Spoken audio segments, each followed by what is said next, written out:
Je vais vous inviter à lire une portion des Écritures avec moi. Mon texte de base, c'est Josué chapitre 1, le verset 6. Je lis la parole du Seigneur. Fortifie-toi et prends courage. Touche ton voisin, dis-lui fortifie-toi et prends courage. Il dit, car c'est toi qui mettras ce peuple en possession du pays que j'ai juré à leur père de le leur donner. Je vais dire à quelqu'un, tu ne mourras pas sans voir l'accomplissement des promesses de Dieu pour ta vie. Je dis, tu ne vas pas partir de ce monde sans voir l'accomplissement des promesses de Dieu pour ta vie. Si le peuple d'Israël a vu la promesse, toi aussi tu verras la promesse avant de quitter cette terre. Bien aimés, comprenons que lorsque nous parlons de préalable à la conquête des territoires, nous parlons des conditions indispensables qui doivent être réunies avant toute conquête. J'aime ce que notre Père a dit dimanche dernier. Il dit, celui qui ne se prépare pas, c'est déjà préparé à échouer. Donc, toute conquête est soumise à des préalables. Les préalables, bien aimés, c'est le temps de préparation. Si vous violez les préalables, vous êtes parti pour échouer. Mais tu n'échoueras pas au nom de Jésus. Je dis, tu n'échoueras pas au nom de Jésus. Territoire ici ne fait pas seulement allusion à un endroit géographique. Nous faisons allusion également, bien aimé, à des secteurs d'activité, tout comme à des domaines de la vie. Vous savez, pour certaines personnes, le territoire conquéri est le monde des affaires. Pour d'autres, c'est la politique. Pour d'autres encore, c'est l'éducation, la finance, la médecine, l'agriculture, la technologie, les médias, le ministère, et j'en passe. Alléluia. Lorsque Moïse meurt et que Josué prend les commandes, Dieu va donner une instruction très capitale à Josué, que nous venons de lire. Il dit à Josué, fortifie-toi et prends courage. Et vous verrez que c'est une instruction que Dieu répète à maintes reprises dans le même chapitre de Josué 1. Il va répéter cette même instruction au verset 6. Il va répéter cette même instruction au verset 7. Il va répéter cette même instruction au verset 9. Et au verset 18, ce n'est plus Dieu qui parle, c'est le peuple maintenant qui dit à Josué, fortifie-toi et prends courage. Bien aimé, lorsque Dieu répète une instruction, cela sous-entend que cette instruction est capitale. En quelque sorte, c'était la clé majeure pour la réussite de la conquête. Donc, si Josué était privé de cette clé, il n'allait pas pouvoir conduire le peuple à conquérir Canaan. Vous savez ce qui me choque? C'est que Dieu demande à Moïse d'imposer ses mains sur Moïse. En quelque sorte, il reçoit un transfert d'onction. Il a suivi les enseignements de Moïse. Il a marché avec Moïse depuis sa tendre jeunesse. Mais Dieu lui dit, ce n'est pas suffisant. L'onction que tu as reçue n'est pas suffisante. Le fait d'avoir marché aux côtés de Moïse n'est pas suffisant. Le fait d'avoir entendu Moïse, les enseignements de Moïse n'est pas suffisant si tu ne t'armes pas de courage.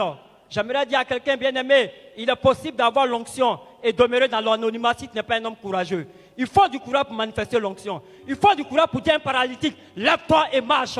Il faut du courage pour dire à un sidien, tu es guéri. Bien aimé, il faut du courage pour dire à un aveugle, vois au nom de Jésus. Pourquoi? Bien aimé, si tu n'es pas courageux, tu vas te dire, mais si ça ne marche pas, qu'est-ce que les gens vont dire? Si ça ne marche pas, les gens vont se moquer de moi. La Bible déclare dans le livre de Matthieu que le royaume des cieux est soumis à la violence, est forcé du moins. Et ce sont les violents. Le mot violent ici est mis pour les personnes courageuses. Il dit ce sont les violents qui s'en emparent. Bien aimé, si tu n'es pas courageux, tu ne peux pas t'emparer des bénédictions. Si tu n'es pas courageux, tu ne peux pas t'emparer des promesses. Si tu n'es pas courageux, bien aimé, tu ne peux pas avancer dans cette vie. J'ai vu des gens hyper intelligents, bien aimés, mais restés à la traîne. Et j'ai vu des gens bien aimés dont le QI était nul, mais avançaient dans la vie parce que ces personnes-là étaient assez courageuses pour prendre des risques. Le tout n'est pas d'être intelligent. Le tout est d'avoir du courage. Je prie que le Seigneur te donne du courage. Oh, je dis, je prie que le Seigneur te donne du courage. Non, dis-le bien. En Hébreux chapitre 6, le verset 12. Est-ce qu'on peut m'aider avec le micro? Merci. En Hébreux chapitre 6, le verset 12. Il dit, en sorte que vous ne vous relâchez point et que vous imitiez ceux qui par la foi et la persévérance, mais à la place de la persévérance, le courage, héritent des promesses. Bien aimé, beaucoup de chrétiens n'ont pas dans leurs promesses parce qu'il leur manque la clé du courage. Il leur manque cette clé appelée le courage. Il faut le courage pour hériter des promesses. J'aime ce que Jésus a dit. Il dit qu'il va nous donner les clés. Mais vous savez, posséder plusieurs clés est utile. Mais avoir la clé qui correspond à la porte qu'on veut ouvrir est meilleur. Il est possible d'avoir un trousseau. Il y a un trousseau dans mon sac ici. Mais ce n'est pas sûr qu'une seule clé dans mon trousseau de clés puisse ouvrir ta porte. Donc, le fait d'avoir plusieurs clés est une bonne chose. Mais avoir la bonne clé est meilleur. Je prie que Dieu te donne la bonne clé dans le nom de Jésus. Oh, je dis, je prie que Dieu te donne la bonne clé dans le nom souverain de Jésus-Christ. L'instruction fortifie-toi et prends courage renferme plusieurs vérités. Mais ce matin, je vais partager 4 des vérités avec vous. C'est pourquoi je vous ai dit que je n'ai pas la prétention de vous donner une liste exhaustive de préalables. Alléluia. Mais pour moi, je pense que ces 4 clés, si vous les avez, bien aimé, 2026 sera une année extraordinaire pour vous. Je dis 2026 sera une année extraordinaire pour vous. La première vérité, bien aimé, que nous tirons de cette instruction que Dieu donne à Josué, c'est que la conquête ne sera pas une chose facile. Dis avec moi, ça ne sera pas facile. Non, dis-le bien, ça ne sera pas facile. Vous savez, aujourd'hui, dans le corps de Christ, nous avons beaucoup d'adeptes de la facilité. C'est pourquoi la conquête est devenue une chose difficile pour les chrétiens. Trop d'adeptes de la facilité. Jésus n'a jamais promis une vie facile. Il a promis une vie de possibilités. Il dit tout est possible à celui qui croit. Et non tout est facile à celui qui croit. Nous avons renversé ce verset-là. Nous avons dit tout est facile à celui qui croit. Il dit si on a traité ainsi le bois vert, quand fera-t-on du bois sec? Donc si Jésus, bien-aimé, a connu des souffrances, des difficultés, des épreuves, toi aussi tu connaîtras des difficultés. Qu'on arrête de vous flatter pour dire que la vie chrétienne c'est une vie de bonbons.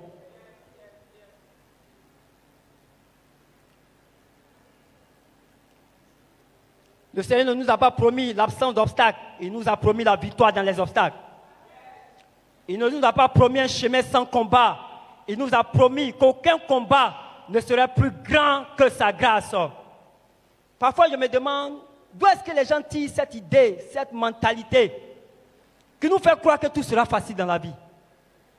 C'est cette mentalité de facilité qui fait qu'on abandonne au moins obstacle, à la moindre difficulté, tu abandonnes. Tu passes le bac une fois, ça n'a pas marché, tu abandonnes. Tu passes le concours une fois, ça n'a pas marché, tu abandonnes. Bien aimé, dans l'administration, il y a des gens qui ont passé le même concours 10 fois. C'est parce qu'ils ne sont pas là pour te rendre témoignage. Je vois le pasteur qui lève sa main. Plusieurs ont passé le même concours 5 fois, 10 fois. Toi, une seule fois, tu as abandonné. Et tu en veux à Dieu. Dieu, tu ne fais rien dans ma vie. Bien aimé, Dieu n'a rien à faire avec les gens qui ne sont pas persévérants. Bien aimé, si vous voulez réussir dans cette vie, abordez-la avec la mentalité que tout ne sera pas forcément facile. Cela vous prépare à faire face aux obstacles. Les difficultés, les obstacles et les oppositions font partie de la vie. Regarde un voisin, dis-lui les difficultés font partie de la vie. Dis-lui les obstacles font partie de la vie. Non, dis-lui bien, les obstacles font partie de la vie. Vous savez ce qui nous rend différents des païens? Ce n'est pas l'absence des difficultés, mais c'est la présence de Dieu. Bien-aimés, nous connaissons les mêmes problèmes que les païens. Parfois, des chrétiens ont problème de loyer, païens ont problème de loyer. Chrétiens ont problème de chômage, païens ont problème de chômage. Chrétiens ont problème de mariage, païens ont problème de mariage. Chrétiens ont problème d'argent, païens ont problème d'argent. Donc, bien-aimés, ce ne sont pas les problèmes qui nous rendent différents des païens. C'est la présence de Dieu. Dieu nous a garanti de sa présence, bien-aimés, même dans les difficultés. C'est pourquoi j'aime ce qu'il dit dans Ésaïe 43, le verset 2. Il dit, si tu traverses les eaux, je serai avec toi. Il n'a pas dit, tu ne vas pas traverser les eaux. Il dit, il va arriver des moments où tu vas traverser les eaux. J'aime, bien-aimé, le verbe employé. Il n'a pas dit, tu vas te noyer. Il dit, tu vas traverser les eaux. Tu ne vas pas te noyer. Tu vas traverser. Oh, quelqu'un n'a pas bien compris. Est-ce que je peux aggraver? Il dit, si tu traverses, il n'a pas dit si tu demeures dans les eaux. Il dit si tu traverses, c'est-à-dire quelle que soit, bien aimé, l'intensité des vagues, tu vas traverser. Et je te vois traverser les eaux, bien-aimés, de la pauvreté. Je te vois traverser les eaux de la maladie. Je te vois traverser les eaux du chômage. Pourquoi est-ce que ton amen est si faible? Il dit, et le fleuve, ils ne te submergeront point. Si tu marches dans le feu, donc il va arriver des moments, bien-aimés, où tu seras dans le feu. Il dit, si tu marches dans le feu, tu ne te brûleras pas. Nous avons suivi, sinon, le témoignage de Mme Fallé le dimanche dernier. Le feu, mais n'a pas été brûlé.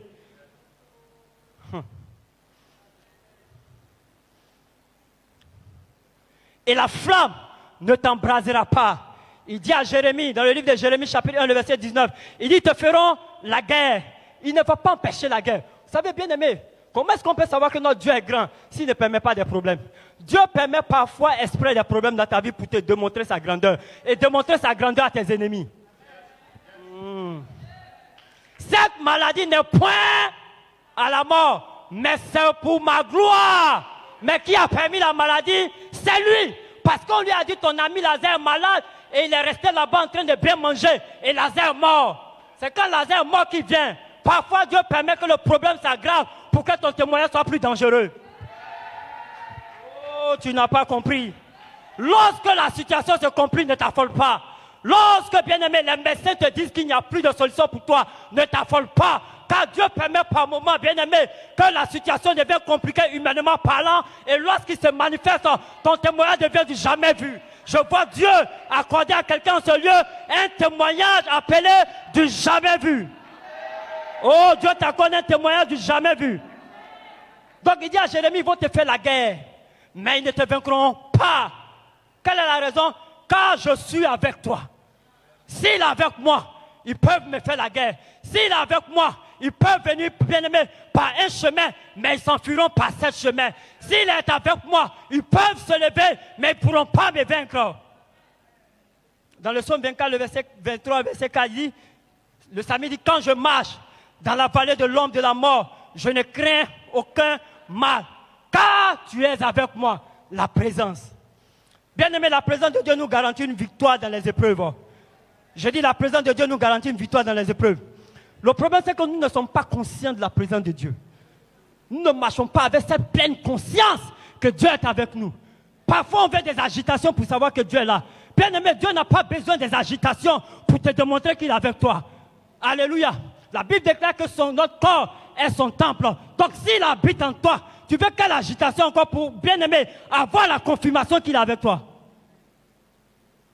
Lorsque tu as la pleine conscience de la présence de Dieu, bien-aimé, ça change tout. Je dis ça change tout. Ta démarche change. Ta manière de vivre change. Tu n'as pas besoin d'un gendarme pour vivre une vie correcte devant Dieu. Parce que tu sais que Dieu est là. Lorsque, bien-aimé, tu as besoin des regards pour mener une bonne vie, c'est la preuve que tu n'as pas une pleine conscience de la présence de Dieu avec toi. Tu as l'impression que quand tu as quitté l'église, Dieu est resté à l'église et toi tu es allé seul.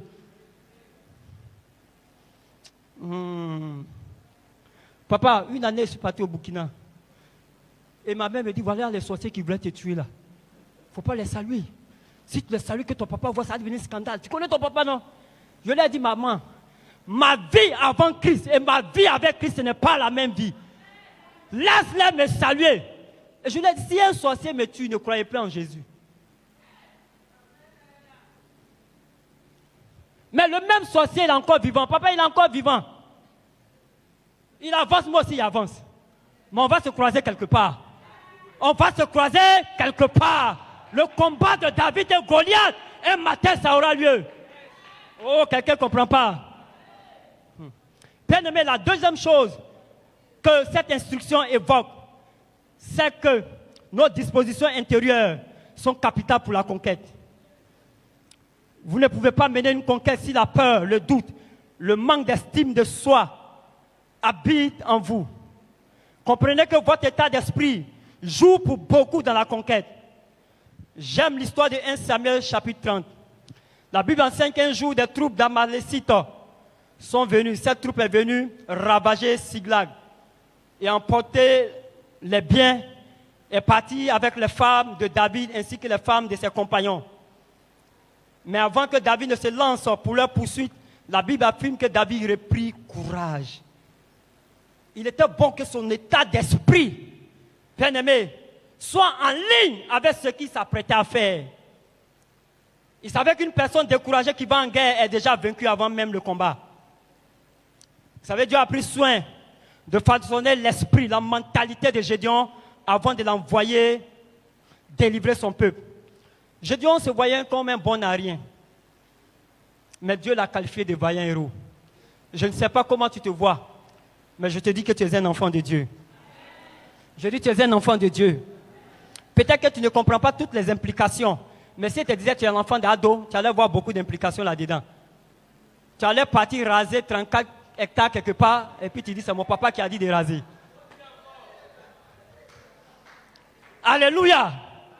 Mais quand je dis que tu es un enfant de Dieu, Dieu qui est au-dessus des présidents, Dieu qui est au-dessus des rois, la Bible déclare qu'il est celui qui renverse et établit les rois. Je dis que tu es son enfant. Et si tu es son enfant bien-aimé, oh, bien-aimé, oh non, non, non, non, non. Tu es l'enfant de celui qui élève et qui rabaisse, celui qui a pouvoir de vie et de mort. Tu es son enfant. J'aime ce qu'il a dit dans la Bible. Il dit, je donne des peuples à ta place. Il n'a pas dit, je donne une seule personne. Je donne des peuples à ta place. Dieu peut détruire toute une nation à cause d'une seule personne. Il peut épargner aussi une nation à cause d'une seule personne. Un seul de ses enfants. Il a dit à Abraham, si je trouve 10 justes, je vais épargner Sodome et Gomorrhe. Malheureusement, il n'en a pas trouvé.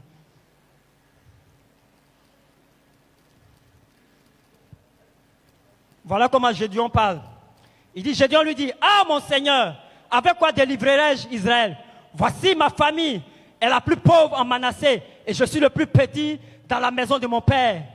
J'aimerais dire à quelqu'un ce matin, les projets de Dieu pour ta vie ne sont pas à la taille des ressources de ta famille, mais à la taille de Dieu.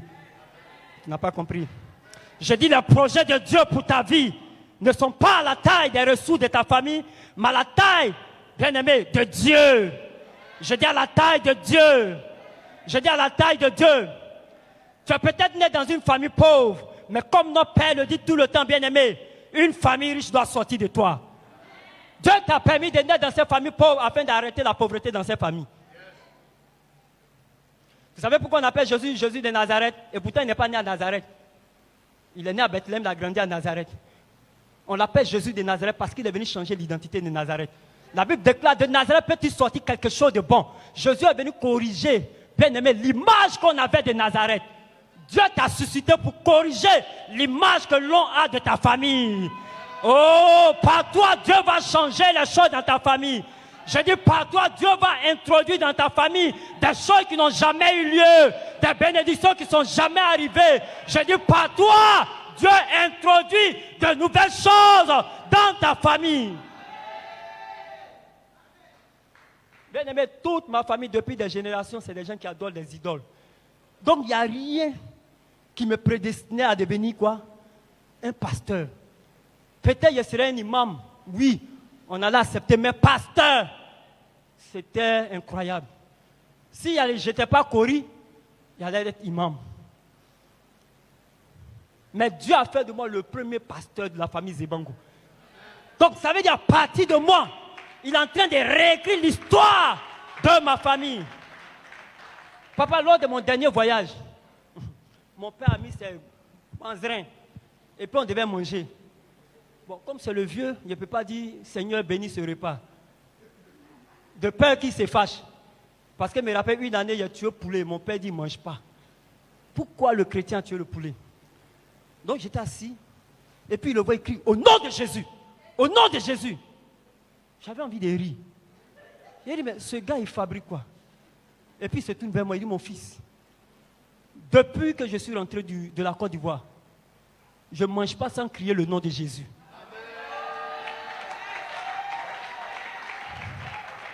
Peut-être que tu n'as pas bien compris, laisse-moi bien t'expliquer.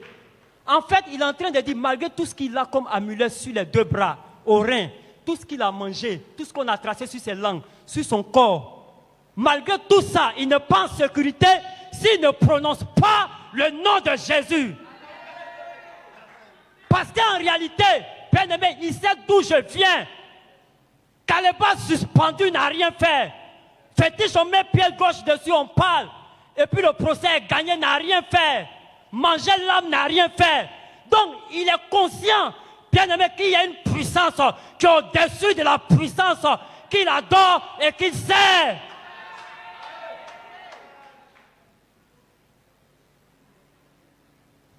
Persécuté pendant 9 bonnes années. Aujourd'hui, quand il arrive, il me demande, tu ne vas pas à l'église? Alléluia. Ça sera ton témoignage. Donc, Jésus corrige, bien aimé, l'histoire de Nazareth. Je te vois corriger l'histoire de ta famille. Je dis, je te vois corriger l'histoire de ta famille. 12 espions ont été envoyés pour explorer le pays promis. 10 ont fait un rapport négatif.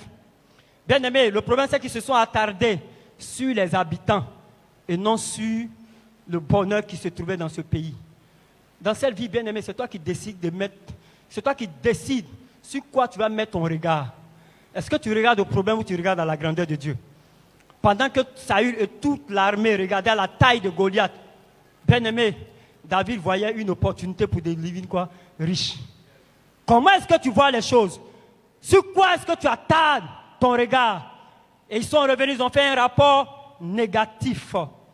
Bien aimé, une personne négative ne peut pas avancer dans la vie.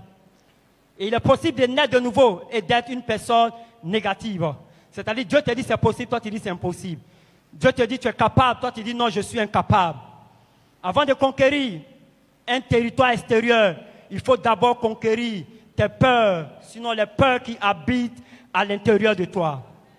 La troisième chose que cette instruction évoque, bien aimé, c'est que nous avons les ressources pour nous fortifier. Il dit fortifie-toi et prends courage. Il n'a pas dit je vais te fortifier. Il n'a pas dit on va te fortifier. Il dit fortifie-toi et prends courage. Donc en d'autres mots, les ressources pour te fortifier, tu les as. J'aime ce que la Bible déclare. Sinon, ce qu'elle enseigne en 1 Corinthiens 10, verset 13. Aucune tentation qui nous a survenue n'a été humaine. Et Dieu qui est fidèle ne permettra pas que nous soyons tentés au-delà de nos forces. Donc il n'y a pas une preuve, bien aimé, qui sera au-delà de tes forces. Dans votre parcours, vous aurez plus de gens pour vous décourager que de gens pour vous encourager. Regardez David. Lorsque David va pour combattre Goliath, la première personne à le décourager, c'est son grand frère Eliab. Il dit, toi, tu penses quoi même? On t'a dit, c'est affaire de suivre un mouton. On parle de venir combattre un géant, toi, tu viens, petit, va suivre les moutons. Donc, son grand frère Eliab, qui devait dire, ah, petit frère, l'encourager, non, il ne l'a pas fait. Par la suite, c'est le roi maintenant qui va chercher à le décourager. Il lui dit, Goliath là, est-ce que tu sais que lui là, il est combattant depuis sa tendre jeunesse? Depuis les petits, c'est un militaire. C'est un guerrier. Mais toi, je ne sais pas dans quel camp tu t'es entraîné. Tu as passé quel concours? Je ne t'ai jamais vu à la police, je ne t'ai jamais vu à la gendarmerie, je ne t'ai jamais vu au camp commando. Et puis comme ça, tu vas aller affronter Goliath. Il va te tuer. Bien aimé, lorsque vous commencez un projet, n'attendez pas la multitude pour vous encourager. Les gens vont vous encourager lorsque vous allez arriver à destination. La plupart du temps, les gens vont commencer à vous encourager lorsque le projet va prendre forme. Mais les mêmes personnes qui vous ont découragé hier diront qu'on croyait en tes rêves, on croyait en ton projet. Bien aimé, pendant que Bartimée cherchait la guérison, la Bible déclare qu'il a crié, les gens lui ont dit tais-toi. Tais-toi. Il aura toujours des gens pour te dire tais-toi. Il aura toujours des gens pour te dire écoute, tu ne peux pas. Il aura toujours des gens pour te rappeler combien de fois tu es médiocre, combien de fois tu es incapable. Mais bien aimé, si tu crois en tes rêves, continue d'avancer. Qu'il t'encourage ou pas, continue d'avancer. Oh! L'homme qui était à la piscine de Bethesda a dit je n'ai personne. Est-ce qu'il était orphelin? Même s'il a perdu son papa et sa maman, il y a ses oncles qui sont là, ses tantes qui sont là, ses cousins qui sont là, ses neveux. Mais il dit je n'ai personne. Il n'a personne pour l'encourager, personne pour le challenger. Mais lorsqu'il a été guéri, la Bible ne nous donne pas la suite, mais je vais vous donner la suite. Quand il est arrivé au quartier, hey! Maître, il était là ce jour-là. Quand il est arrivé au quartier, il faut voir son père. Il dit, mon fils, je t'ai retrouvé après 38 ans. Tu sais, je m'apprêtais à venir te voir avec un nouveau lit. Il y a une tante qui a dit, non, moi je t'ai allé préparer une nourriture. Pendant 38 ans, ça n'est jamais cuit. C'est quelle nourriture tu préparais? Même si c'est l'éléphant tu préparais, 38 ans après, c'était déjà cuit. Quelqu'un d'autre a dit non, moi j'étais allé à la pharmacie, chercher la pharmacie des gardes. Mais depuis là, je n'ai pas trouvé de pharmacie des gardes. 38 ans, tu n'as pas trouvé de pharmacie des gardes. Personne pour l'encourager, personne pour le motiver. N'attends pas de motivation, sois ton propre motivateur. J'ai dit n'attends pas des gens pour te motiver, sois ton propre motivateur. Souvent je dis ça à ma femme, ça la choque. Je dis moi je n'attends pas des encouragements de toi, je crois que Dieu m'a appelé. Non, je lui dis ça, je dis non, tout le monde peut douter de mon appel sauf moi-même. Je lui dis tout le monde peut douter que Dieu m'a appelé, moi seul je ne peux pas douter. Alléluia. Donc tu as en toi les ressources pour t'encourager. Parfois, regarde-toi dans la glace, dis, je suis né pour avancer, je suis né pour évoluer. Oh, regarde-toi dans la glace, dis, même si les gens ne croient pas en moi, un matin je serai au sommet. Je serai au sommet. Regarde-toi dans la glace et puis parle-toi. Parle-toi. Alléluia. Quand tu seras au sommet, les gens viendront t'acclamer. Ceux qui avaient dit hier que tu ne pouvais pas, viendront t'acclamer. J'ai dit, ils viendront t'acclamer. Je dis, ils viendront t'acclamer. La quatrième chose, bien aimé, que cela évoque, c'est de ne pas abandonner sans avoir atteint le but.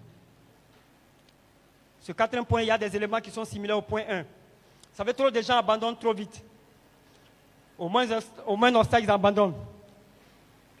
Bien aimé, si les gens avaient abandonné trop vite comme toi, il y a des choses qui n'existeraient pas de nos jours. Si Thomas Edison avait abandonné trop vite, on n'aurait pas des ampoules aujourd'hui. Elon Musk, l'homme maintenant dont la fortune a atteint 13 chiffres, si je ne me trompe pas. C'est-à-dire depuis le monde existe là. Bon, comme on ne connaissait pas le chiffre de Salomon, donc on va laisser comme ça. Malgré plusieurs échecs de lancement avec SpaceX et de nombreuses critiques, il a persévéré jusqu'à devenir un acteur majeur dans l'industrie spatiale et autonome. Voilà quelqu'un qui veut coloniser Mars. Il va envoyer les gens là-bas, ils vont aller habiter là-bas. Je vous informe que moi, j'ai déjà payé une partie là-bas. Hein. Voilà. Je suis à côté de nos papas. Alléluia. Donc nous tous, on ira habiter là-bas. Oprah Winfrey, issue d'un environnement très difficile, elle a conquis le territoire des médias et est devenue l'une des femmes les plus influentes au monde. Notre père nous a parlé de Michael Jordan, rejeté dans sa jeunesse par une équipe scolaire. Il a transformé cet échec en motivation et est devenu une légende du sport. Il n'a pas attendu quelqu'un pour le motiver. On lui a dit, toi là, tu ressembles à tout sauf basketteur. Il faut aller faire autre chose. Peut-être que toi aussi on t'a dit ça, et puis tu as abandonné. Tu n'as juste pas persévéré. Steve Jobs, renvoyé de sa propre entreprise, il a trouvé le courage de recommencer avant de revenir révolutionner l'industrie technologie. Nelson Mandela, après 27 années d'emprisonnement, il est sorti sans abandonner sa vision.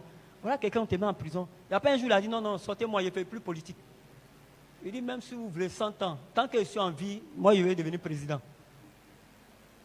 Tant que je n'arrive pas à bon port, je n'abandonne pas. Est-ce que tu peux dire cela aussi? Bien aimé, si notre père spirituel avait abandonné le ministère en raison des difficultés qu'il a connues, nous ne serons pas là ce matin en train de célébrer Dieu. Oh, je pensais que quelqu'un allait acclamer cette partie. C'est parce qu'il n'a pas abandonné. Il s'est dit en dépit des obstacles, en dépit des difficultés, en dépit des oppositions, je vais continuer d'avancer, je vais continuer d'avancer, je refuse d'abandonner tant que je n'ai pas atteint l'objectif. Bien aimé, dans la vie, on n'abandonne pas parce qu'il y a des obstacles, on abandonne parce qu'on a atteint l'objectif. On arrête d'avancer parce qu'on a atteint quoi? Sa destination. On n'arrête pas d'avancer parce qu'il y a un obstacle. Les obstacles ne sont pas là pour t'empêcher d'avancer, mais pour t'amener à réfléchir davantage.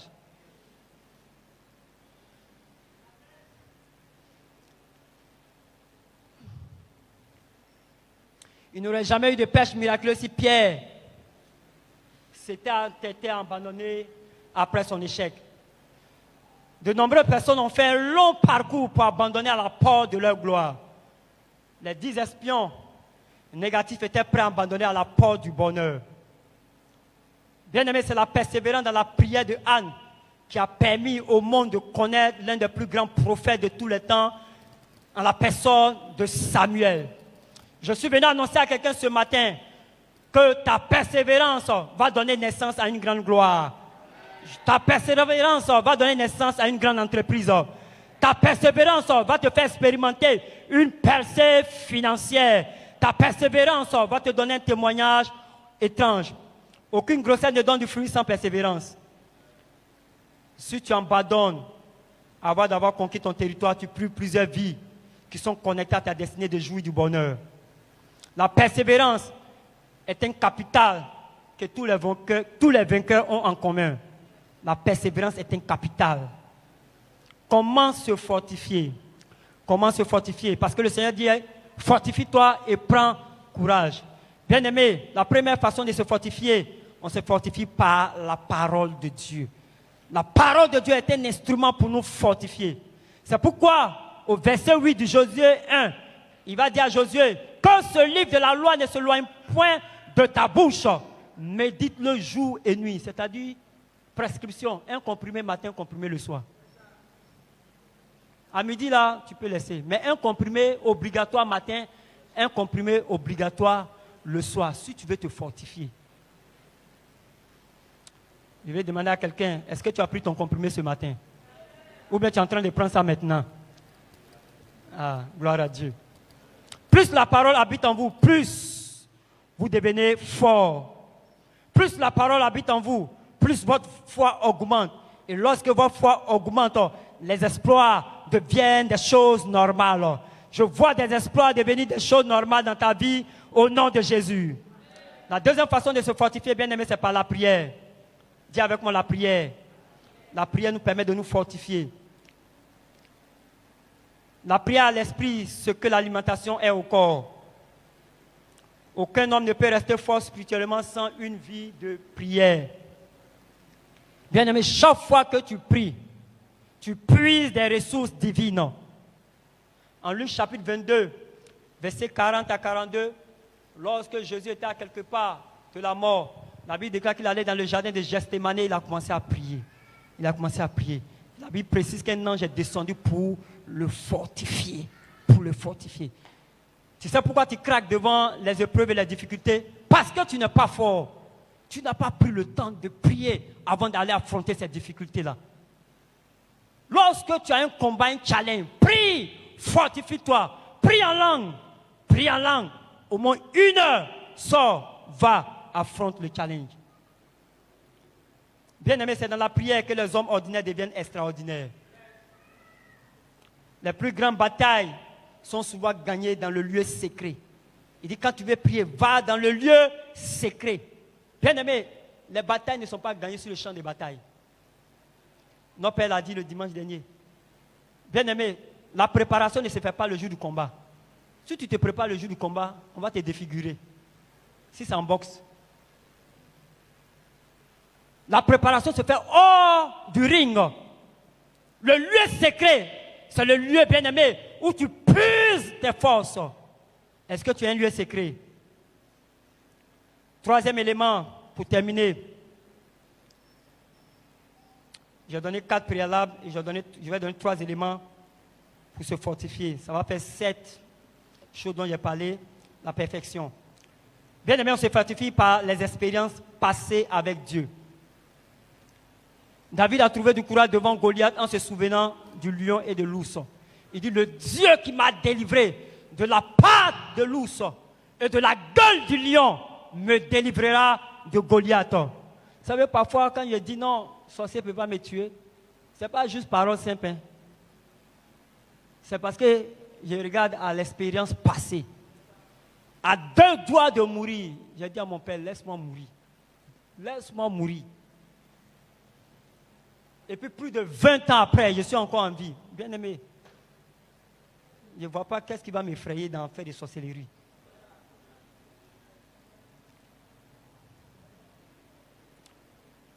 Les victoires d'hier nourrissent la foi d'aujourd'hui. Lorsque nous nous rappelons ce que Dieu a déjà fait, nous trouvons la foi d'affronter ce qu'il reste à faire.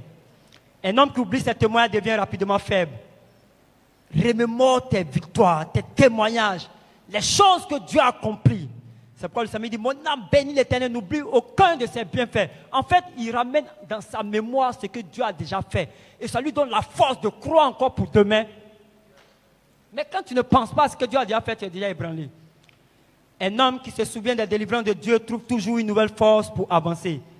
Je termine en disant que la conquête appartient à ceux qui refusent d'abandonner, qui entretiennent leur foi et qui apprennent à se fortifier continuellement dans le Seigneur. Que Dieu bénisse sa parole.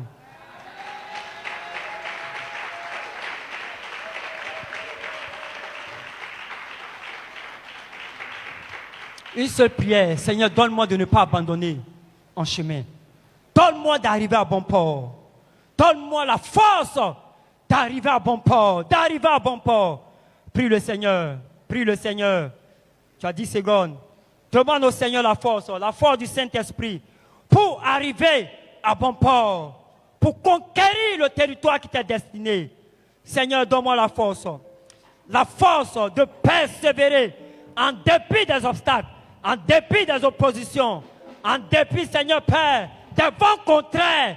Donne-moi la force de persévérer, d'avancer jusqu'à conquérir. Car tu m'as fait comprendre que ça ne sera pas toujours facile.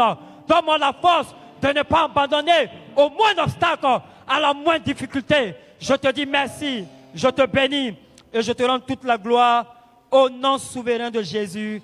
Amen.